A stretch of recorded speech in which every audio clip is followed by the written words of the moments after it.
This is a new talk for me today. I've got several. This is a new one. I didn't want to do something that is very normal spoke about, so I'm going to mix it up a little. So the stuff about construction, by all means, come and see me afterwards, but I'm not going to go too heavy on that at this time. I'm going to focus a little bit more on the resilience and the mindset, because the market is changing. We've just seen that. Hands up if everyone thought that was a little bit doom and gloom, or was it positive? Who thought positive? Put your hands up. 1, 2, 3 maybe. Who thought it was a bit negative? Well, look, I actually saw that as extremely positive. Why? Yeah, the opportunities. They're endless. Now, yeah, I do come from a construction background, so obviously I'm going to be more excited because clearly the competition is dwindling. That's fantastic to me. My son says to me today, Dad, you know, they've all got a phone. Who has got kids? Hands up. Yeah, how many of your children today want to be a TikTok sensation or a YouTube star? Yeah, it's real, isn't it? And the reality is, here we are as construction sites, and we're going around with our camera. Look at me on a construction site. Here we are, we're doing it, aren't we? Yeah? So I said to my son today, we're going go-karting. And he was like, oh, mega. For context, he's 13. Can I come, Dad? I says, well, it's not kind of that event, son. We're doing a bit of a talk in the morning, and then we're going to get a bit of go-karting this afternoon. He said, I'm not really interested about the talk. So he helped me put together, because I do involve him. For those that have seen me on social bits and pieces, I keep a low profile, but I do involve my family. I think it's really, really important that we get the youth involved today, because of their minds are much greater than ours. I think they're, as a young, inspiring generation, their brains are ticking way faster than ours. And they were born into technology. I don't know about you. I'm just clinging on to my 30s, and I weren't born into technology. I've learnt it just as much as quite a lot of the room here. But my son really got engaged with the presentation that you will not see. I will. And he asked me, he says, Dad, with it being a new presentation, are you going to be slightly nervous presenting it for the first time? I said, well, think of it this way. This is the way I think of it. I'm the first on. So technically, it's like practicing it in F1. I'm the practice run. So there's no pressure on me. We've got qualifying. And unfortunately, that's Will Stokes over there. There's a lot of pressure on qualifying, because that's the one that really matters. That gets you pole position. And obviously then on, you know, the main event, Michael Primrose over there, all the pressure's on him. So actually, I'm really chilled, nice and relaxed. So I told my son, whilst you're getting used to being a TikTok sensation, a YouTube star, get yourself a skill, just like my dad told me, and go into the trade.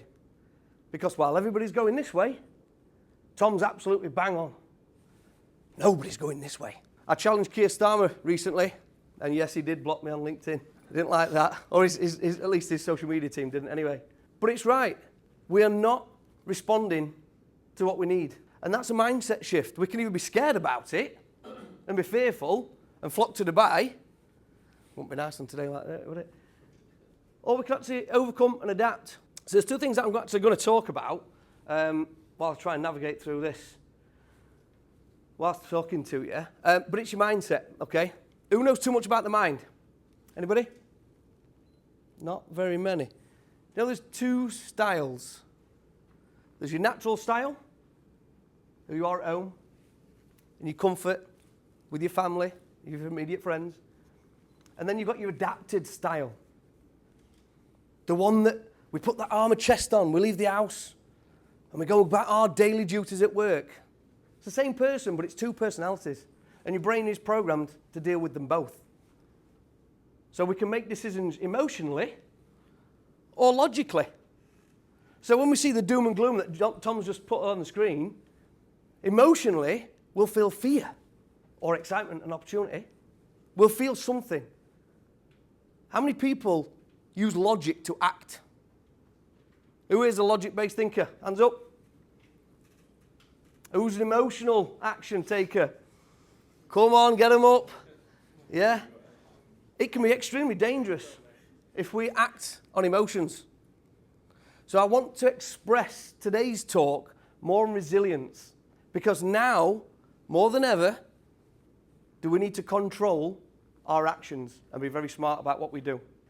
Tom's also expressed, Keir Starmer has announced that we do need to continue our 300,000 homes a year to fix our housing crisis. Who here, quick show of hands, thinks that is achievable? Oh, maybe one. It is achievable. but not today. It really is not achievable today.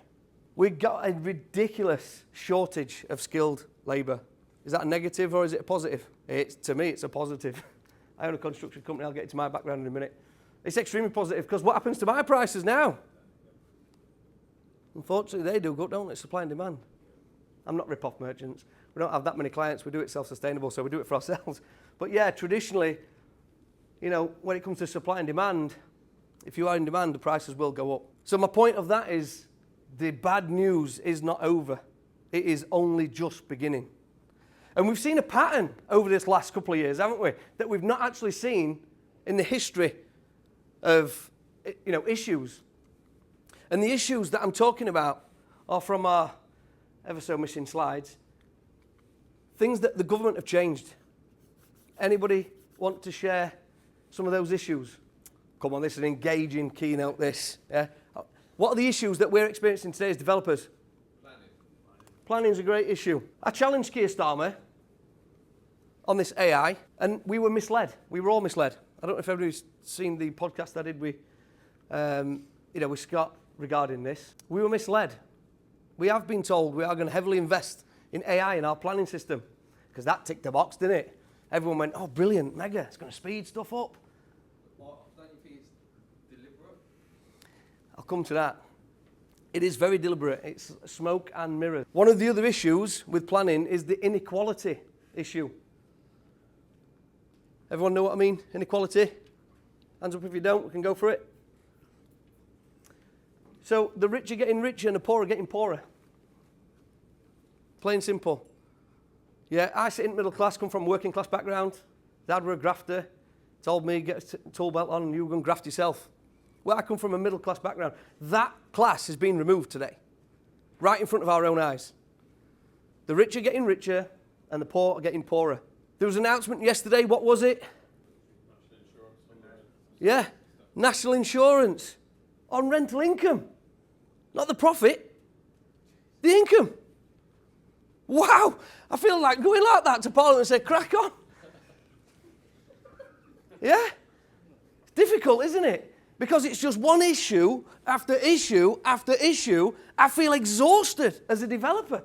The point is, there is just issue after issue after issue. This amount of issues has never been risen to us at this rate of effect. If I'm to reel a few more off, we have got the slow planning. We've got the inequality. We've got the renters' right bill, the affordability crisis. We've got the tier one developers, like Tom just said, who are absolutely salvaging up all the land. So, you know, stock is becoming very thin on the ground. The shortage of skilled labour. The pressure from rising build costs. The interest rates, they're very flamboyant, aren't they? And then, again, the increasing taxes. That's just to name a few. It's a lot of issues, that, isn't it? So who here, show of hands, who's an active developer today? Okay, developers, what does it feel like? There you go. I wish you could have just turned around and shared the room. His facial expression said it all for me. But when I was a young one, I think the average was 25,000 plumbers across the UK, apprentices. Who wants to take a stab at how many apprentices are live in the UK today? 15,000? Any more bidders? Just plumbers? Just plumbers? 5,000? 3,000? You're not even in thousands, guys. Wow. That's our skill shortage. I'm a TikToker. I want to be a YouTube star. That's real. I also said this to Keir Starmer. We've become a nation of snaggers. We have, haven't we? Who remembers the Clerk of Works? Yep. Ooh, like a ghost town. Only a couple. Who knows what a Clerk of Work is? Clerk of Work was a prevention specialist. They knew how the job needed to be. They was employed by developers, by contractors, on a construction site as it were being built. That's when we were once Great Britain and we used to produce some great buildings. We used to snag as we go along. Used to. Now, back to the phone, we wait till they're finished, get it built, get paid, do one, get to the next job, and then we employ a professional snagger. Who's here? That is he Welsh kid? The Welsh kid on the phone. Here we go, look at this. And my terrible Welsh accent. Yeah? It's diabolical. So yeah, the issues are very much hitting us in the face, more than they ever have been. So today, I'll stand by saying, and you need to let this resonate with you, resilience is the new currency because there is massive positive opportunity. What I mean by resilience is the new currency is we have to toughen up to what we cannot control. Anybody can choose to be a developer. You really can. Tom's given us a bit of a hint there. Partner with some fantastic people. Yeah? It's a mindset shift. I'm going to go a little bit about me because I'm going to talk to you through a case study, a live case study, of which I know at least Mr. Primrose at the back. But it's a very interesting one. It'll give you an insight on what it's like to be a real developer who's got an active construction company, who's also got an active agency, all separate businesses, all formed only recently into a group structure. So a little bit about me. I come from the tools. Typical tradie. Anyone else tradie here? A couple of two or three? Well, so 2012, started my business. It's all flying. I'm thinking it's all amazing. Mortgage up to 9s. And yes, I went through the financial crisis in my little van, doing my little works. But I came out of it thriving, absolutely thriving, because everybody and anybody wanted a tradesman. So we started building, started evolving. I got an award in 2014 for successfully working in partnership and Small Business of the Year. Oh, I'm back. Come on. This is really, it's like a little paper ticket, innit? Look at me. Quite embarrassed about that back then now, because it means nothing. It means absolutely nothing. It's like these Instagram posts today, innit? You see these up and everyone goes, oh, look at me. Something's really bugging me about this game. Because that's just show and tell, innit? And then it comes back down to your why. Why are you doing it? Shortly after, I got headhunted and I got sucked in by a property shark, a well-known property shark. And that same property shark did me for 250,000 of invoice value, give or take a couple of pennies. I'll take responsibility. Was I at fault? No. There was 4 investors involved in that deal. All of them come away with nothing. Were we at fault? Truly? Yeah. Because we allowed it to happen. Think of it. It's a mindset shift. Yeah? I was took for 250,000 invoice value, give or take a couple of pennies. I was. But I must have been weak in my systems and processes because I allowed that to happen. If I were a bit stronger in my processes and systems, maybe I'd have a bit more, I might have prevented it. The opposite side of the coin would have got it same. He took me. Victim mindset. Yeah, blame.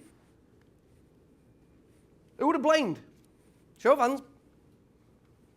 Who would have said it were him? It's his fault. I did initially. Just ask yourself that question. It's too easy to blame, isn't it? I was humbled. Yeah, he did take me the fat money. He didn't pay me. He looked me square in the eyes and said, I'm going to teach you a business lesson here today. I ain't going to pay you.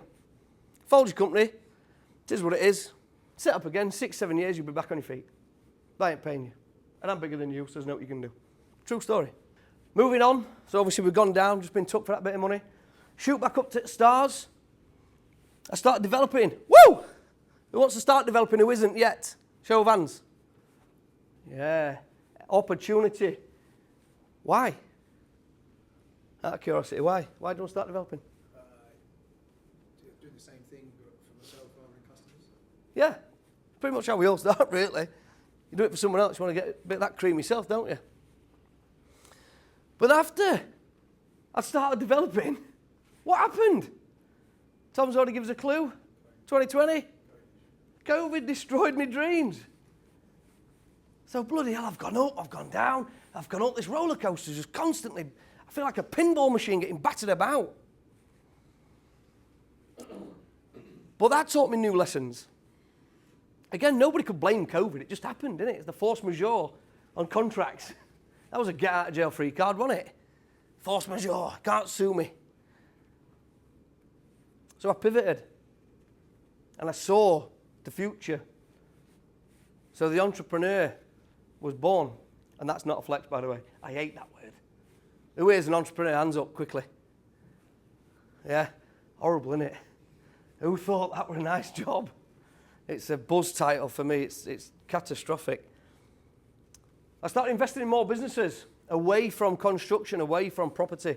I needed to be more resilient as a human being because everything was at risk. And I realized how vulnerable I were. So I needed to spread my bets. Again, a mindset shift. More resilience. And then to top that off, I was on the BizX forum there on the stage, and I was awarded with Entrepreneur of the Year in 2024, which was a nice little reality check for me, because again, that's not a flex. What it is for me is that I've been able to see the negatives as an individual, control my mindset, weren't about show and tell. It was about actually cover my backside as much as I could, because I cannot control what I cannot control. Go back to the issues, what we talked about with the government. The government of free will. Yeah, Rachel Reeves, she's like that at the minute, innit? Woo! Frying them out there. We're getting absolutely shafted every left, right and centre. I can't control that, can you? What can you control? Control yourself and your actions. So that's what I did. I spread my bets. I'm going to go into a case study now to show what that looks like as a developer and being resilient in an extremely challenging market. So, unfortunately, you can't see this slide, but it started off in 2020, believe it or not, in COVID. We secured this site, got my little giddy head on. Remember driving up, whoa, I'm going to see this guy, I'm going to take his land off him, this is mint. I don't know what I was driving, but I was driving it. Are you all right? You come and help me. In 2020 this started. I remember seeing him and his wife with my business partner.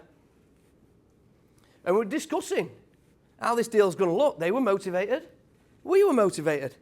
They wanted out. We wanted in. This were great. Couldn't have been, honestly, we're a match made in heaven. Backed up mindset. Control it, because that's an emotional state of mind. The logical, the adapted person, the adapted side of the brain, needed to switch on. Do not get sucked in to that emotional deal. Why? Whoever's been in a negotiation and acted emotionally and lost out and come out backwards and gone, shit. Who's done it? Far too easy done. You've got to be able to program what's going off in here and control it. It takes effort, by the way. You can't just do that. It does take a bit of effort. It does take a bit of training. But you need to negotiate logically. Take emotion out of it. So during that transaction, during that negotiation where we sat down, we had Yorkshire tea and us biscuits, we negotiated the perfect deal. It was perfect for both parties. In fact, it couldn't have been any more perfect. I had to slap myself thinking, oh my God, the stars have aligned. And then COVID hit. We re-met with the landowner and we agreed to act as two parties as one, because neither one of us were going to win if we tried to pull others' levers. So we had two choices at that point. Back out or pivot and commit. Both parties chose pivot and commit. That was 2020. Those negotiations went and spanned 24 months. 24 months. What did I say about the issues at the start? They happen irregular and they're happening more frequently than they ever have done. So in 24 months, imagine how many things changed and impacted that first negotiated deal. Could I control that? No. So like Tom said in the first little slide up there, you have to build in contingency. We were transparent about that. 2023, we'd done it.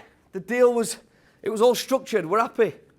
Went again, we had more tea, we had more biscuits, and we shook hands. Let's go. But that was 2023. Now you'd have thought, we've got it. The finance is there. What's stopping me now? Planning's good to go. We're ready to develop. I've got my tool bag. Not me literally, but the guys did. Got the digger fired up. Let's go. £1 million to earn. Let's go. The deal completely shuffled thanks to Liz Truss.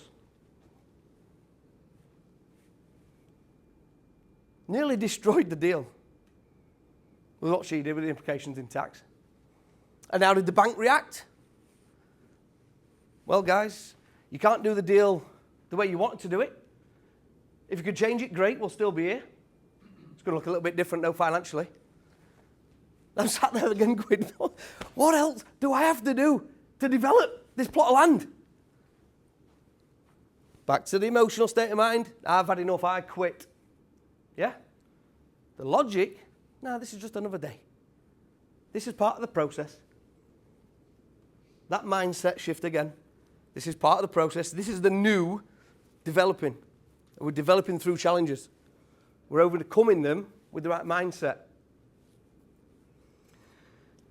The deal changed so that we had to buy his existing property in a different business and what was an old disused cricket pitch.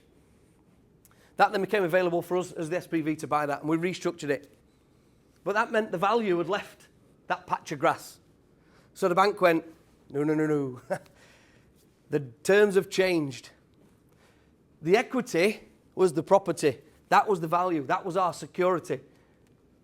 So in order for you to develop, guess what? I want you to put in £522,000 of your own money. I beg your pardon? It was tough. That's me saying I've had a fall. We had to have our own organic equity in that SPV because we'd stripped the value out because there were two different companies. So we had to structure the deal in such a way, to get it through the maze, to make it happen, that the byproduct was that the lender had lost their security. Right at the 11th hour, the bank decided to tell us, we'll give you the money, but we're not releasing anything until you get up to £522,000 worth of equity in the build. So we had to build a house with our own money. That was in 2024, wasn't it, Michael? That was an interesting time, that. Fortunately, we did. We got it built, and we moved on. That development is coming to a close. It will be closed around about Christmas this year. If you need to see that at the end and follow the journey, by all means, have a look at it. See us on socials. See if we finish on time, or there's any more hurdles. But what it actually led me to do is realise, as a human being, because that's what we all are. We're all human beings. We're all here to have fun go-karting this afternoon, aren't we? No one wanted to listen to a little blonde kid from bloody Yorkshire chat crap about construction. We just need to understand in life that we've got two styles. We've got a personal style and we've got our adapted style. It's very, very important that we are able to understand both, know how you behave in both styles, and ultimately control them. Have we seen anybody flock to Dubai recently? Show of hands. Yeah. How does that make you feel? They're going to sun, sand, looks all amazing, and we're stuck here in rain. What does that mean? Actually, more developers have gone and we've got more opportunity. Yeah? That's what I see. Ta-da. I'll see you on my jollies. That's what I see. So let's just recap on that. You've got your adapted style and then your natural style. Understand both. Off the back of this, I'm trying to give you some value, some takeaways for today. Not just a story, not just a reflection of the doom and gloom, but ideally, I want you to have some takeaways in that you can use this to encourage you going developing forth because, yes, it is really positive. I saw Tom's slides this morning as ridiculously exciting. I knew it had dropped down to 12%. I'd already positioned ourselves as a company, spoke with our lawyer, and I've got a lawyer here today. Put your hand up. If everyone needs legal advice, go and speak to these guys. They'll help you constructively move your business and protect you going forward. But I'd advise it. That's what we did. And it helped us become more resilient as a business. Remember, a business is an entity. It's not you. But the one, I want to give you some takeaways. How am I doing for time, Tom? I'm freelancing here. I think Will's in the toilet. Keep going. All right. Another one needs a poo. We'll give him a round of applause when he comes back in. So, I've built a framework. And if anybody wants a copy of this afterwards, you can do. By all means, I won't be offended if you don't need it. But this is based off 4 pillars. I've kept it relevant. Foundations, the superstructure, labour, not that labour, and management. So what are the 4 pillars? Well, the first pillar, the foundation, that's the obvious one to me. That's your why. Why do you want to develop? Truly why. You've all got pens and paper. I don't expect you to do it here. But what is your why? Why are you wanting to go and get hit with every baseball bat the government can throw at you? Why do you want to do that? You need to truly understand that why. If you know your why, revisit it.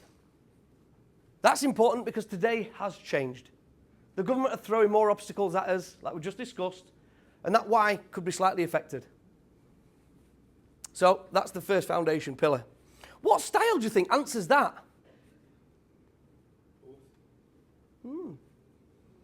What style answers it?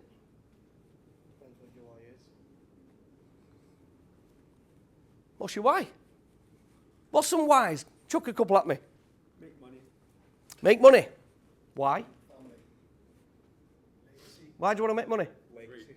Freedom. Oh, so legacy. Not money, legacy. Freedom. Why legacy? Sorry. What do you give to the future generation? Oh, so now we're building legacy for future generations. That's an unselfish act. I like that 'cause it's actually one of my values. But why? Does that mean you're not going to benefit? I'm at a stage where I don't actually bother if I benefit. No, it's good. I'm not picking on it, but it's good. What I want you to do is really think. Think, why? Why am I doing it? Is it for the Instagram picture? Pride. Pride's a great one. I will leave a legacy. What am I known for? I ask everybody, when you're gone, you're gone. What does it say on your gravestone? Don't answer that. But think about it. It's your natural style that answers that why. But it's driven by your adapted style. Think of this. How many people, who has gone to buy a house to live in? To live in, not to invest in it. How many of you now, with your hands up, openly said, I can't wait to get that, I want that key? Or did you all go, I want the house? Which one were it? You want the house, don't you? Nobody wants the key. The key just bloody gets you in the house, doesn't it? Well, that's how I look at money. I don't value money. It's a fun token. What does he call it? A fugazi. It's a fun token, isn't it? It's got zero value when you think about it. Money I see as a key. Give me that bloody key so I can get that. Nobody wants to be the richest guy in a graveyard. So against your natural style, driven by your adapted style. There's your foundation. Second pillar, superstructure. That's how you're going to get there. That's your mission. How are you going to do it? What style do we think that's driven by? So your adapted style? Yeah. And we spoke about that earlier, didn't we? If we allow our natural style to drive that, do you think we'd be successful? You'd be hiring jet skis, the Rolex would be out, who's seen them all, fake Lambos, you know. That's what would happen because you ain't doing it for yourself. So yes, the superstructure is actually driven and founded on the adapted style. The labour. Who can think what the labour is? The pillar labour. Don't say government. It's the action. It's the effort. So think about it. First pillar, the why, the deep-rooted why. Get your head straight.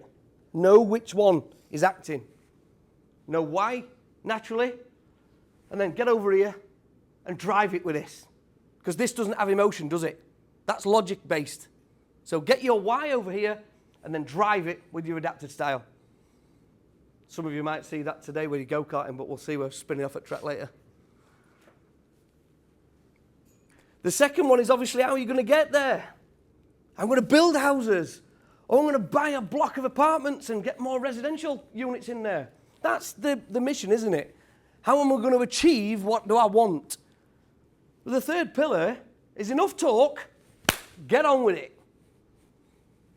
That's that pillar. Which style drives this one? Is it your natural or is it your adapted? Come on, don't be shy. If you get it wrong, it's okay. You're here to learn. It's a two-way street, this. What do you think? Natural. Who thinks natural? Show of hands. What's the third one? Third one. Labour. Who thinks adapted? Show of hands. Why is it adapted?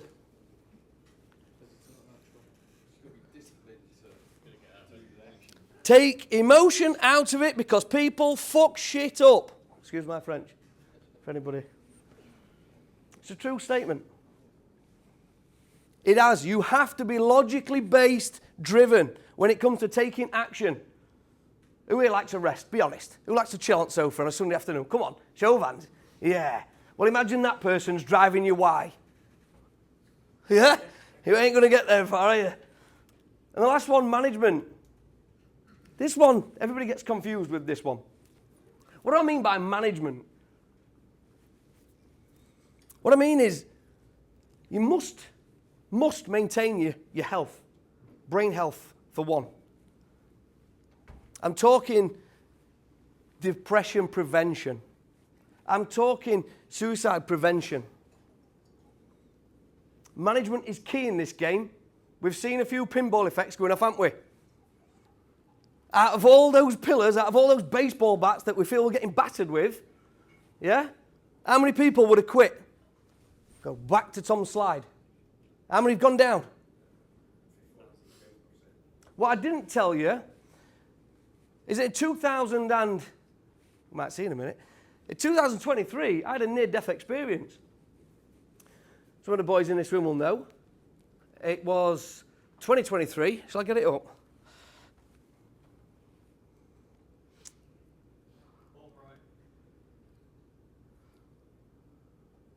Which one is it? That one. There we go. These bloody machines. Get on a Mac. I had a near-death experience, and this was my sort of like epiphany. It was that moment where I was fit and healthy, just come off the back of, you know, getting that successful award with Stephen Mulhern on stage, all these celebrities hugging me to get all this Entrepreneur of the Year. And that next day, I take my kids, guilt trip, the dad, the natural style, yeah? Take my kids on a bike ride, because I've been away from them for 3 days. Take them on a bike ride. Yes, a bit hungover, so I weren't exactly compos mentis, but as we approached the normal route, on the right, some kids had set fire to the normal area. So we quickly evaded and we went left. And I know there is a down, it's a steep hill. Little did I know, and luckily I went first. Those same kids who'd set the fire going had dug the hill out, so it became a cliff edge. And I went straight over it. Fit and healthy, albeit hungover. Little did I know, I was actually in a situation where I was nearly dead.